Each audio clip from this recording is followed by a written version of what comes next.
afternoon, everyone, and welcome to Topic Time with Harrison Young on this 90-plus degree summery day. I had my AC on in the car. I feel a lot better than I did when I was outside this morning sweating bullets, but we have an awesome show tonight. We've got a great guest. He's a comedian. Before we get to him, got to read these great underwriters, and then we will commence per usual. We got Pacini's Pizza in Middleborough. We got Tom Otto in Middleborough. We got Carver Jewelers right here in the building, Ronald R. and Lyle A. Delano Goldsmiths. We got New England Floorscapes in Middleborough. We got Genuine's Inspection in Middleborough. We got the main ingredient, Just Good Food in Middleborough. We got Dave's Automotive, good old Dave's Automotive in Hanson, right here on Route 58. We got Crazy Axes Recreation Center in Hanover. We got Studio 53, Salon and Dave Spa in Pembroke, 20% off for Samantha first time. We got the Stylist. We got Manny's Auto Repair in Taunton. We got the Cornerstone Barbershop in Pembroke. We got the Granite Guys in Halifax. We got Fiesta Chara Family Mexican Restaurant in Carver down the road from here. And we got Pembroke Radiator in Pembroke. We got Barnacote Monuments in Middleborough. We got the Gunrunner LLC in Middleborough, dedicated to your Second Amendment rights. We got DNS Auto Works in Abington, and I want to thank you guys very much. And on that note, now I'll introduce this guest here, my comedian guest, my comedic guest, Mr. Dennis Wirth, spelled W-I-R-T-H. And is that a made-up name, or is that your real given name?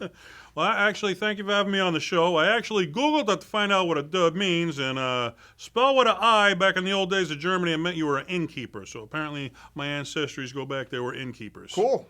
I always thought it meant you were worth your weight in gold. Or I always wished I had an ancestor who was going to leave me some money, but apparently maybe an inn they left me, but not any money. I don't know. Well, that's okay. Well, believe me, when your career is over, you'll have plenty of money to leave your descendants. We can only hope. Well, for now, but we'll make it work. All right, well, Mr. Dennis Wirth, thank you for coming down here from the central part of Massachusetts, which is where I guess you call home, to do my show. Nice place called Gardner. We got a big chair and not much else. I know Gardner, yeah. We got the big chair. Store, right next to White Below Winchendon. That's the one. I know it. I love that area. That was nice. I appreciate that. It was quite a haul for you. It is. It's nice out there. It is, yeah. And then right below New Hampshire, like right in the central part of up in Massachusetts. It works out, being I can shoot any direction, so anywhere that's right. I can need to go. Yeah. All right, well, so tell me about your history. What I do with every guest is I try to find out what they were like growing up, where they grew up, and how they got to where they're at. So you're a comedian, so let's start with that. Tell me about where you grew up and how did it get you into what you're doing now, and then we'll proceed further as I see fit. Well, I was born in Gardner. Okay, wow, you've been there that's incredible. Well, not really. My father actually raced horses, so although I was born there, we traveled the country a lot as a kid, from horse track to horse track. I lived more places than I can even remember. We traveled a lot from Jacksonville, Florida, to Chino, California, to Delaware, to places I can't even remember. But for some reason, we always ended up back where the family was. That was in Gardner. So that's where I spent most of my adult life. My father was in the military. He was really strict growing up. So yeah, we didn't get to laugh a whole lot. He was serious about everything as a kid, so I think everybody tells me as I'm older, all the laughter I didn't get as a child is coming out now. So I got to tell you, it's almost humorous the way you say it. Yeah, so I mean, I'm making up for lost time, I guess. But I was always fascinated with stand-up comedy as a kid. When they had the marathons, the weekend marathons, I'd sit there all weekend and just watch as much as I could. I just loved to watch people, the art form of making people laugh. That's right, it is an art form. Yeah, I always had the itch to try it, but I never knew how. It's not like a job where you put in an application. How do you become a comedian? I really had no idea. That's true. So I don't know whether I chickened out. I mean, I could have found a comedy club and called them. I didn't. You know, I heard about comedy. Some nights I was going to go, then didn't. But one night I got a pamphlet from the local community college, and it said... Which one? Mount Wachusett out in Central Mass. I know exactly where it is. And they had a bunch of night courses, and one of them said, Introduction to Stand-Up Comedy. And I was like, really? I said, I'll take the class. I never expected it to amount to anything. I'll look back years from now and laugh, I tried comedy.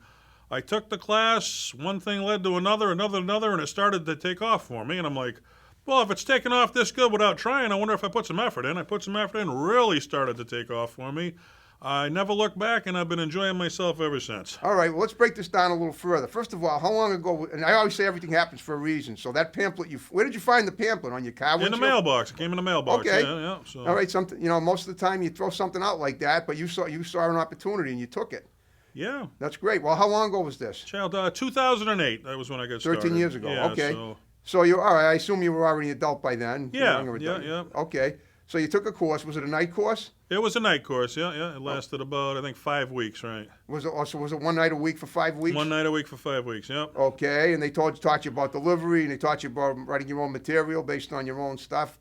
Yeah. How to incorporate other things with your, with your deal? Is that how it was? Yeah, they said the real life stuff was so much funnier than anything you can make up, and I found that to be true. Like the real life stuff that's funny is much funnier than anything you can make up. You got a really funny, just the way you just the delivery, your oration is funny. I just get a kick. I can't. So about 10 minutes into the show, we're gonna watch a 5-minute clip of your work, and I can't wait to see it. It's gonna be hilarious. All right, let's check it Okay, out. but in the meantime, okay, so you did that in 2008.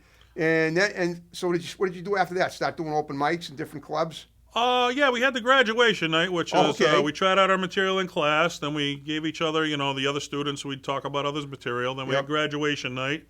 We did that, and I'll give the teacher, he could have just took your money and forgot about you. He was really good. He didn't, even after you graduated the class, he still stayed in touch with you. He got you in some shows. So cool. Between when he was helping, Jerry Caruso. He gave I the class. know Jerry. You know Jerry. He's hopefully he'll be a guest on my show. Yeah, one at of some the point. greatest guys I ever met. Forget about comedy, but a very funny comedian too, and really helped me get started. That plus the other connections that I made, and it's addictive. Once you make people laugh, you can't wait to get up and go do it again. It's such a rush. It's like so. I put a lot more effort into it than some of the other people that I graduated with. They kind of graduated and waited for the phone to ring. I went out there and I made stuff happen. You got to make it happen. You got to get out there and meet the world head on. That's why I want, I've done a lot of cool things in comedy, where... All right, let's talk about those cool things. So you went out and what did you, so Caruso helps you out and that's great, but what did you do on your own after the course?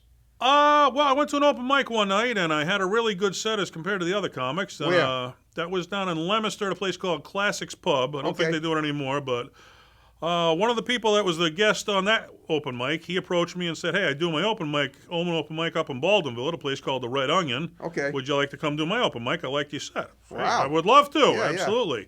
I go up to the Red Onion. I do my set up there. The owner sees my set. He absolutely loves it. Hey, I'd like you to run a comedy night here at the Red Onion for me. Really? I'd love to run a comedy night here at the Red Onion for you. So, again, I started doing comedy. Jerry helped me out, so we could rotate comics he knew in there every week. I was off to the races there. All of a sudden, I started booking other rooms. J.D. Chasers up in New Hampshire, I booked for many number of years. Uncle Eddie's up on Salisbury Beach, I booked. I can't even think now. Let me ask you this. So in this time that you've been doing this, have you opened for any other, well-known comics in the area?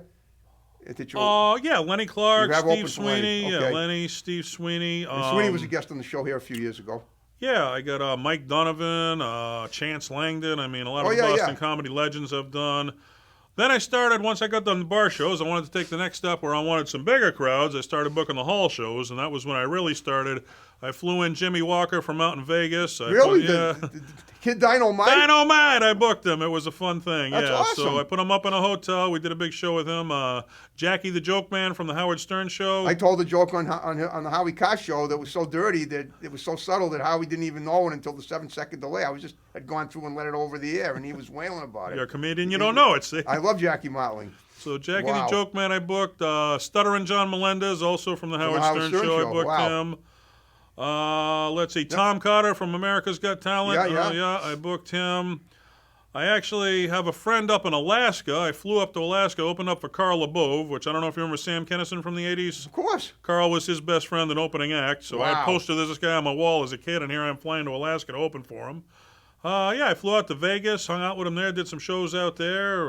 Been out of New York City. I performed at Gotham, Dangerfields. It's been a really fun run. I'm still having fun. That's awesome. Now, you didn't open. Rodney Dangerfield had passed away by the time you started. Yeah, right. They just kept his club going in his name, so he had passed away. Well, we had, John Perrotta here a couple of years ago. You know him? Worker John, Yeah, he's Rhode Island. And last fall, I had a young comic named Emmy YK. She was just a kid, but 18, but she was already performing at Mohegan Sun. And that's pretty impressive for someone so young. Yeah, they got regular shows going down there. I know. All right, well, this is wonderful. So you're really hooked into the loop then.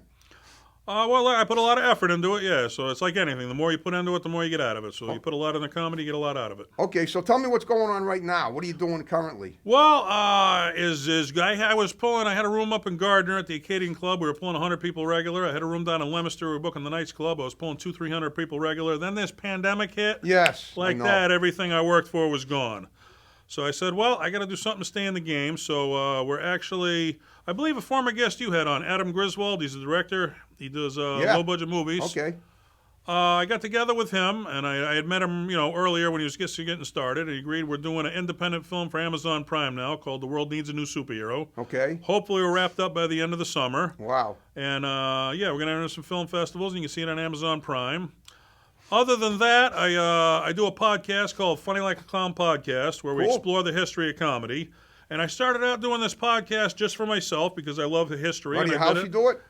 Yeah, out of my house I do it. And all of a sudden, I'm getting hundreds of listeners. And I was like, wow, I just did this for fun. I'm doing hundreds. All of a sudden, I'm getting thousands of listeners. I'm like, wow, thousands of people are tuning me in. I got 5% of my listener base is in Israel. Figure that. Who's listening to me in Israel? I don't know. Well, it's really been fun. Do you do any material in Hebrew? No, I don't. But apparently, from what I hear, they're actually using comedy over there in the Middle East to bring peace to that area. That's what they're using comedy for. So imagine if comedy could bring peace to the Middle East. That'd be something, right? If you can do that, you can move mountains. That's it. Anything you can do, right? Wow. Oh, that's incredible. So how many nights a week do you do your podcast? I do it once a week. We do it. And, okay. Do you have guests on your show on the podcast that call in? Sometimes I have call-in guests, and then on the weeks I don't have guests, I'll discuss like a mainstream guest. Okay. Somebody who passed away, like George Carlin, who I couldn't get on because he's passed away. Right. We'll discuss what he's done if I don't have a guest. Okay. Just today, I had Mike Donovan before I came down here, which I don't know if you know Mike Donovan. I know of him, legend of comedy. Yeah. Okay. I was thrilled to have him on. Yeah. Okay, that's wonderful. Now, when it comes to your material, what are you basing it on? Well, like I said, when I was doing the class, it's actually funny. They say do the real life stuff, right. And the real life stuff for me at the time I took the comedy course, I was going through a bitter divorce. Okay. So I actually created a character. The first routine I came up with was a character called the Child Support Superhero. Okay. Which I'm other than comedy, I'm a father's rights activist. I truly believe children deserve both of their parents equally. You have kids of your own? I do have one child. You have one child. Unfortunately, I'm an alienated parent. His mother's yak in his ear. He hadn't spoken to my family in 8 years. Oh, yeah. Just recently, he contacted my mother, and they went out to lunch. So my lips to God's ears. Maybe I'm next. I hope someday I realize there's two sides to every story, and all he's ever heard is one. Of course. I started a page on Facebook, look it up, called The Child Support Superhero. Okay. Since I did the routine, this character's taken on a life of its own. It's got 15,000 followers. Every time I post from the page, I'm hitting like 10,000 people, 50,000 people, 100,000 people. So wow. I got access to hitting an incredible number of people, and that's what the movie we're doing is about the character, the child support superhero, and a child's right to both parents equally. So okay, well we're gonna discuss that in a few minutes, but before we do, we're gonna take a little break, and we're gonna listen to some material from the original material from the one and only Dennis Worth. So watch this little bit, and we'll be right back. Oh, all right, I know. I stand up here all night and I make you laugh, and you guys think I'm a fun-loving guy, right? Yeah. Wrong. I'm the most miserable guy you're ever going to meet in your life. I'll tell you why. Anybody in this grade pay child support? Where is he? Who pays the child support? This guy knows why I'm miserable right over here. Am I right, sir? There's a man who wakes up every morning, he sits on the edge of the bed, and he goes, well, should I kill it today or just pay the money? Oh, there's an episode of Friends on tonight I haven't seen yet. All right, I pay it today and rethink it in the morning. He gets home from work, he sees on the news there's been a fatal car crash, and he stares at the TV going, please let it be a car, please let it be a car, please let it be a car. It's not a car, damn it, I gotta go to work in the morning, yeah. Child support, I'll tell you, I find it interesting that America is supposed to be the greatest country in the world, yet they need a third of my paycheck to raise a child. Then I turn on the TV and I see where you can raise a kid over in Africa for just 62 cents a day, the price of a cup of coffee. I'm in the wrong country, am I right? Clearly, right? America is the greatest country in the world now. They're allowing the gay marriage. You guys for or against the gay marriage? Woo! I am 100% for the gay marriage. If you're a man and you want to make love to another man at night, this is America, and you got the right to be happy. If you're a woman and you want to make love to another woman at night, then this is America, and I want to watch. But that's getting off the subject. You know what I feel bad for with the gay marriage, though? The judges. How'd you like to be the first judge that has to decide the first gay divorce, right? I picture an old judge sitting up on a bench looking down, and two guys down there going, I get custody of the gerbils. I get the gerbils. I go, no, I want the gerbils. Only a couple of you got that one? If you didn't get that joke, this guy right here, I'll explain it to you after the show. You'll laugh your ass off, okay? Ass off, get it? No pun intended. Let me tell you what I've done to combat child support. I've taken on a new identity. I am now the child support superhero, yeah. Kind of like the reverse Superman, right? Superman's got a big red S in his chest, right? Oh, yeah.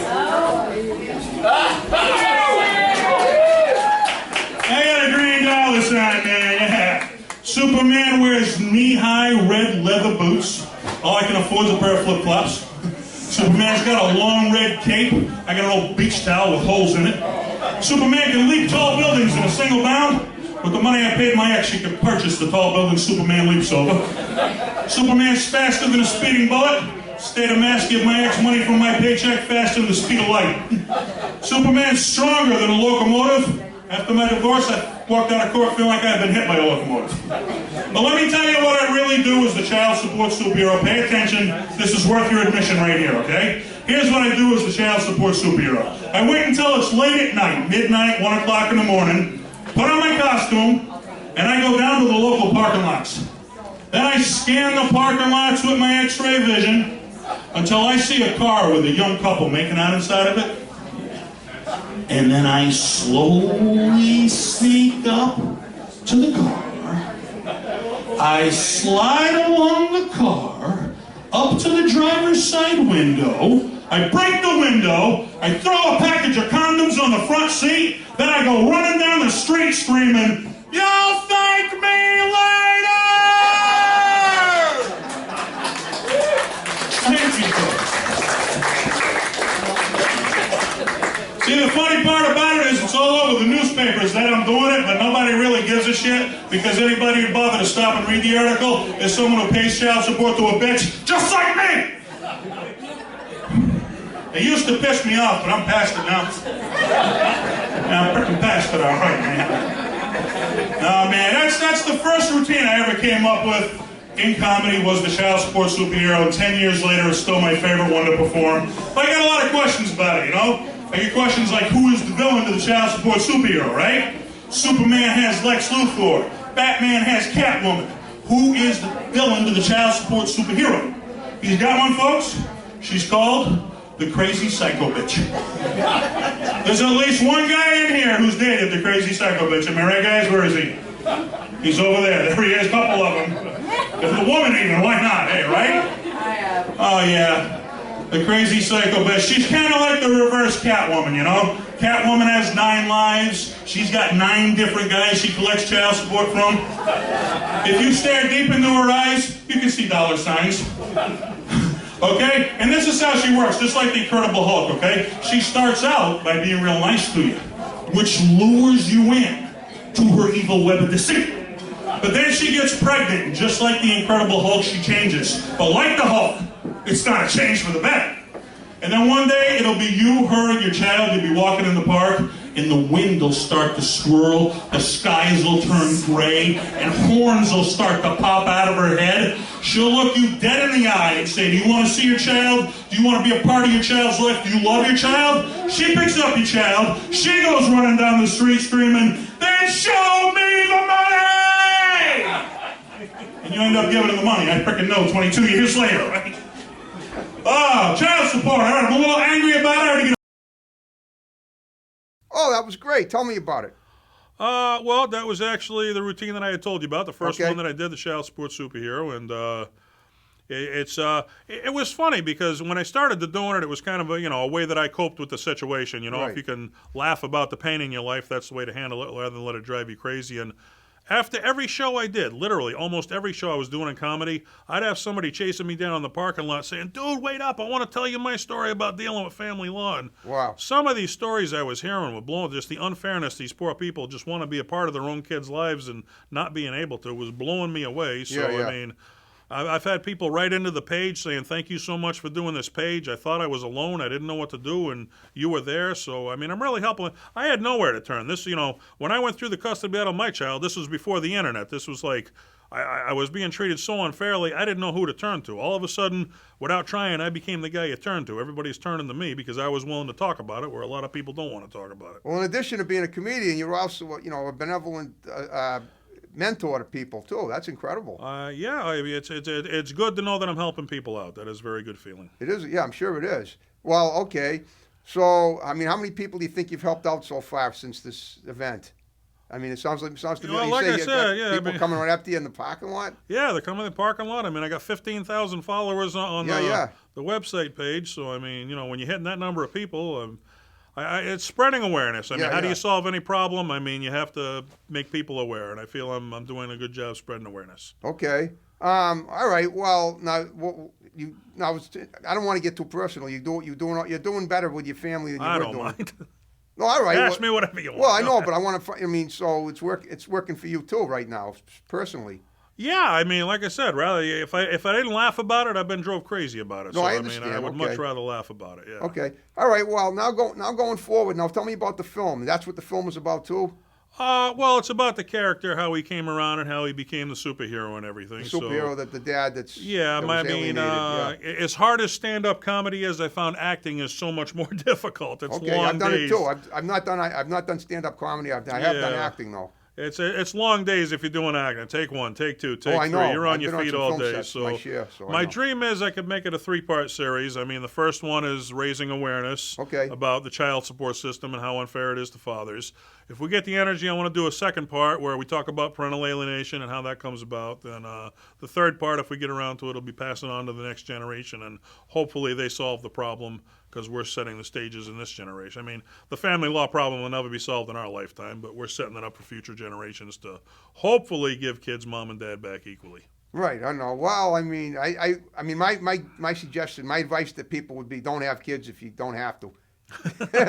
It's different than what it was when we were young. I know. It makes more sense to break up now than it does to stay together. When our parents were alive, it made more sense to stay together than break up. Well, my parents are still going good, and they're going to be married 65 years next January. And that's the generation Just the that fact we that grew we're up even in. still with me is pretty impressive at my age, too. Yeah, it used to be, 25 years, then 50 years, gold and silver. Right. Now it's 5 and 10 years if you make it. If you make it, I know. That's a good one. That's true. Yeah. Okay, well, tell me about the media coverage you've received besides, I mean, in terms of like what your podcast is going pretty well, but what about like TV appearances? I mean, you ever done anything on one of the major networks or have you ever had other TV appearances before? I've actually did my own local television show like this one Like out this? of Leominster, Mass, called The Comedy Kitchen. I've worked in Okay. restaurants for 30 plus years now. Restaurants? Do you mean cooking or just doing comedy? Yeah, Or both? I cook sometimes. Sometimes I do other stuff, but I mean, I've learned a lot. My joke about the show was I like to cook, but I love to eat, obviously. So that was the joke of the show. But Okay. I had Jimmy Walker on the show. I've had Lenny had- on, Steve on, Okay, wow. Jackie the Joke Man on. We all cooked the dish together. So we learned how to cook and we learned comedy.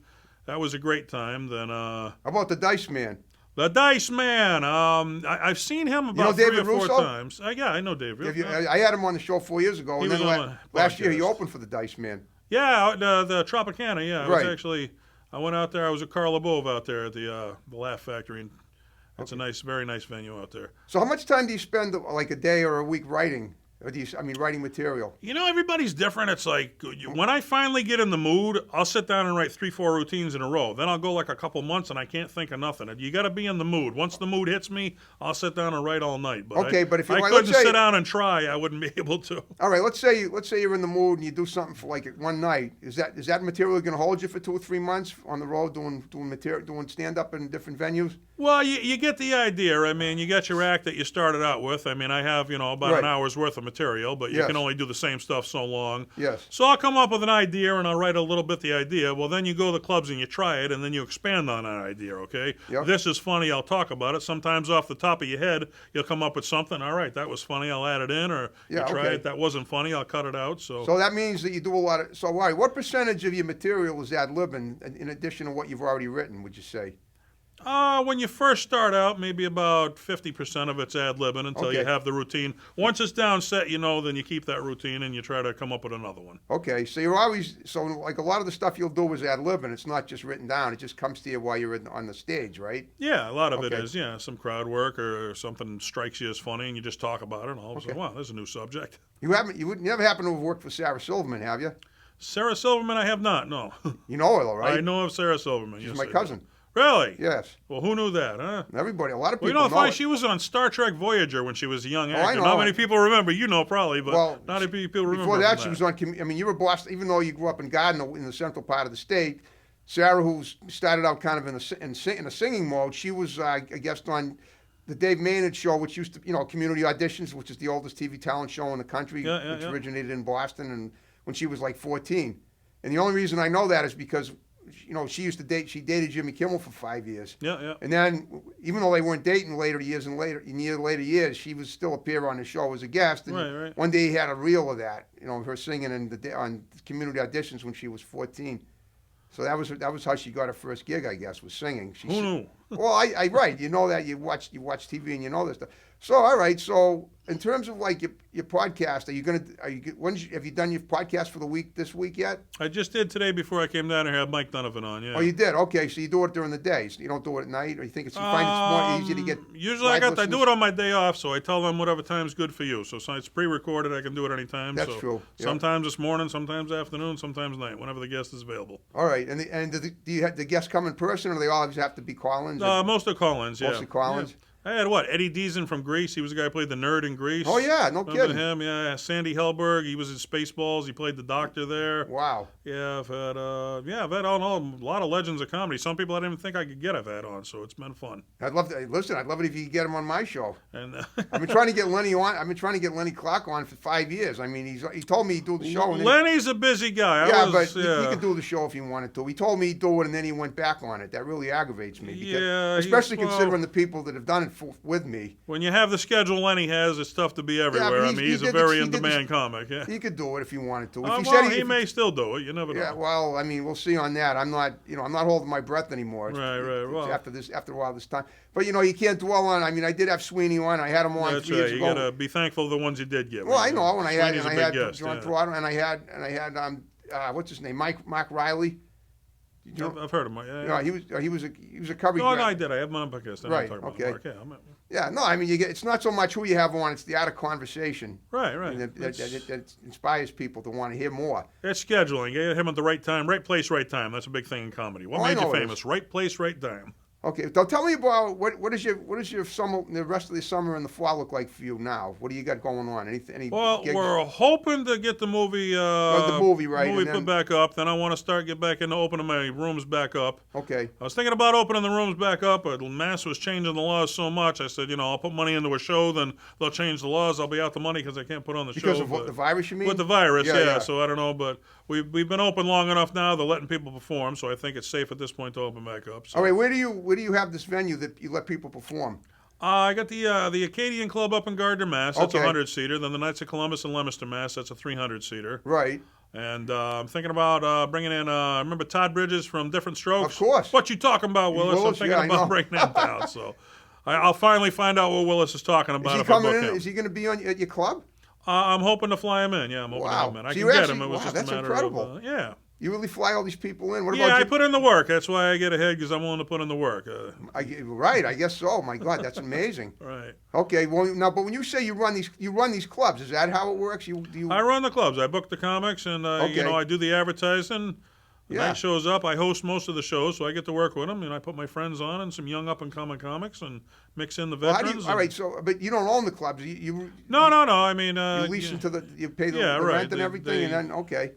But people that run the clubs have already have hired you out to run them. Is that how that works? Yeah, they hire me out to run the comedy night there for them, right. So how many clubs do you run currently? 3? Right now I'm 2. Those two. Two. The Gardner and the other one. Gardner and the other one, right? I used to do a local bar where I had the young kids in, where if they did good there, I put them in the big rooms. But this generation of kids they're not very appreciative. I found out. So why not? What do you mean, of comedy? No, they're just not if somebody gave me a break, like I thank you very much for being on the show today, where kids today, they think you owe them something. You're supposed to book me. I'm not supposed to book anybody. You got to earn it like everybody else. That's right. I agree with that. The kids they don't want to earn it nowadays. Well, I don't know what they expect. If they're not going to show they got what it takes, what's the point of even talking to them? Everybody wants to start at the top. Nobody wants to start out in the little bar. You put me in the 300-seater. It's my first week in comedy. No, that's not really how it works. You start at the bottom and Ref Cardenas? Who is it? Ref Cardenas. Haven't heard of him. You never heard of him? That's interesting, because he's out in the middle. He's out in your area too. I think he lives out around the Leominster area. I had him on in Bridgewater in 2018. Oh. He's worked with Lenny before. All right, well, guess what? We're down to the final 5 minutes of the show. All right. So we made it go by. We covered a lot of stuff. What I want you to do, Dennis, in the remaining time is to look at the camera, that red light, and give shouts out to people that are going to see the show. Very quickly, condense them, friends, family members, all the people that you mentioned, all the big famous people, and tell them what a great time you had with me, and so maybe we can get them on as guests. Not including the ones that have already done it. I shout out to my mom first off because my mom's my biggest supporter in Carmody. I love you, Mom. Sweet. Thank you very much. The teacher, Jerry Caruso, I hope he turns this in because I wouldn't be doing half of what I've done in comedy without him. Shout out to Jimmy J.J. Walker, Dynamite. Shout out to Lenny Clark. What are you going to do the show, Lenny? Go ahead. Steve Sweeney, the king of Boston Yeah, the comedy. man. Jackie the Joke Man. He's got a joke for every occasion. Love the way he scratches. Stuttering John. No, I shouldn't make fun of stutterers, but Stuttering John, man, he was a great guy. He came up. Tom Cotter, he took America's Got Talent right down to the finalists, the top two. He's gone further than any comedian on the show. Shout out to him. Dave Russo? Dave Russo, Man. Dirty Water TV. Shout out to Dave, great guy on my podcast. I was had on him. Dirty Water, too. Shout out to Chance Langdon, Mike Donovan, I just had on the podcast today. Shout out to every guest I've had on Funny Like a Clown podcast. Shout out to my buddy Jeff Sylvia. He used to do this guy's job over here and run the Comedy Kitchen for me, my old TV show. So find all that stuff on YouTube and check me out and check all the guys out I just mentioned. Okay, you did a great job. I hope you had fun. I had a blast. Thank you for having me on. Yeah, you're an amazing comic. I wish there were more people that were as spirited as you are that I would encounter in my daily life. Stay positive. That's the trick, folks. Stay positive. All right. Well, Dennis, wonderful job. So on that note, we've already covered what your plans are for the next few months. So are you ready to wrap the show up the way we began it with my theme? So I noticed you only snapping with one hand. All right, let's do it. And again, check out my movie, The World Needs a New Superhero, on Amazon Prime. Okay, you heard it, folks. Okay, thanks for watching Topic Time. More great episodes to follow. See you next time. Take Right. care. Have a good one. Bye-bye.